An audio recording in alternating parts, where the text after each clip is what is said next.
Hey there, folks. Welcome back to our channel. Today, we're diving into something super useful for all you savvy savers out there. If you're an Axis Bank customer with a Public Provident Fund (PPF) account, you might be wondering how to check your balance and details right from the Axis Bank mobile app.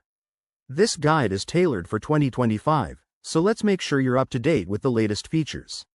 Why bother? Well, monitoring your PPF account helps you track your investments, interest rates, and maturity dates effortlessly, all from your phone. First things first, ensure you have the latest version of the Axis Bank mobile app installed on your smartphone. If not, head to your app store, search for Axis Mobile, and update or download it. Once that's done, open the app and log in with your username and password.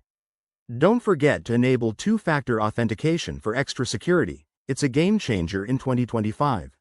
Now, let's get to the good part. After logging in, you'll land on the dashboard. Tap on the Accounts or Investments section. Look for an icon that resembles a graph or a folder.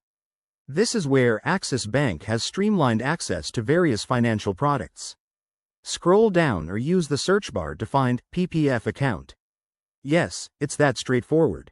Once you select it, you'll see a detailed overview, including your current balance, transaction history, and any recent updates to interest rates as per 2025 regulations.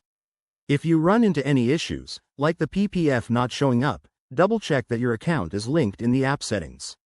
You might need to go to Profile or Linked Accounts and verify your details. Pro tip: keep an eye on app notifications for any PPF-related alerts, as banks are enhancing user experiences with real-time updates. There you have it. That's how you can easily view your PPF account in the Axis Bank mobile app for 2025. It's quick, secure, and empowers you to manage your savings on the go. If this helped, give this video a thumbs up, subscribe for more financial tips, and drop a comment if you have questions. Stay financially savvy, and we'll see you in the next one. Thanks for watching.